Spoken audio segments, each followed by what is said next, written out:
n'est pas représenté par un seul événement, mais s'établit sur toute la seconde moitié du 19e siècle ainsi que le 20e. Le calcaire et la cyclo, c'est rigolo. Alors, nous allons passer à la météo. Oh, bonjour collègues, Bonjour. chers téléspectateurs. En cette belle journée, nous allons parler de votre humeur. Montre le carton, montre le carton. Alors oui, tout d'abord, rappelons que c'est notre dernière diffusion sur cette chaîne. Hein.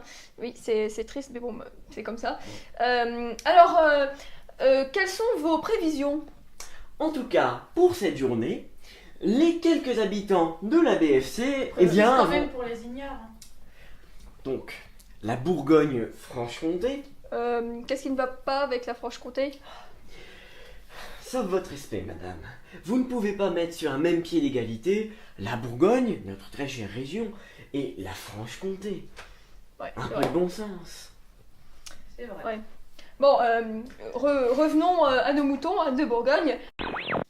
Passons à la météo maintenant. Attends. Montre la carte. Montre la carte. Signe du pouce. Quelle bande d'amateurs. Ok, c'est bon, tu peux y aller. Je disais donc, depuis une semaine, nous sommes confrontés à une vague de désespoir et de tristesse. En effet, cette dernière, qui s'est installée au début du mois, eh bien, a perduré et, va même en s'accentuant. Mais d'où provient alors cette vague de froid?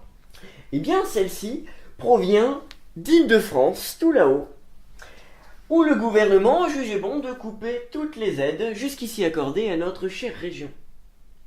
Elle est donc descendue en passant par Auxerre. Serre. Nous n'allons pas nous lancer dans ce débat, s'il Ouais. vous plaît. Bien entendu, cette vague de froid s'accompagne d'une dépression sévère, notamment pour les maires bourguignons qui se retrouvent sans le sou pour leur commune. Mais peut-on prévoir une évolution dans les jours à venir? Eh bien, nous pouvons espérer, éventuellement, une petite éclaircie avec les prochaines élections présidentielles qui, avec un peu de chance et de bon sens de la part des électeurs, eh bien, permettront d'apporter un anticyclone sur la BFC. C'est vrai. Mais c'est pas un peu orienté politiquement quand même Pas grave, il donne plus de sous. Ouais, c'est vrai. Bon, continuons. Vous disiez un anticyclone, c'est ça?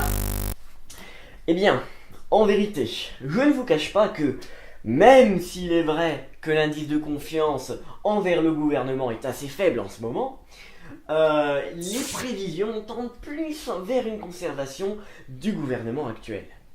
On va quand même espérer que la date de péremption arrive vite. Oh, l'espoir fait vivre. Le soleil peut-il enfin percer ces épais Nabostratus, précisément? Eh bien, effectivement, notre population attend un front de gauche, oui, un front de gauche, qui se stabiliserait sur la BFC, et apporterait ainsi la joie et la bonne humeur pour tous. C'est une bonne conclusion. Mais sur une autre note, qu'en est-il de la vie amoureuse de nos concitoyens? C'est les affaires de la régie, ça en tourne. Oh, mais N'importe quoi, mais c'est pour du travail d'amateur.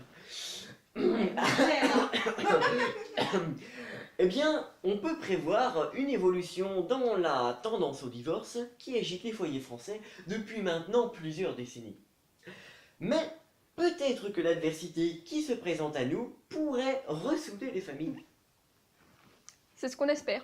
Mais en clair, vous voulez dire que les températures seront d'autant plus douces et d'autant plus clémentes qu'ils ne sont actuellement froids et hostiles? Oui, on peut s'attendre à ce que les Bourguignons soient en chaleur, ou en tout cas avec des températures qui sont au-dessus des normales de saison. Très bien. Merci pour toutes ces précisions. Nous vous souhaitons une bonne fin d'après-midi à tous.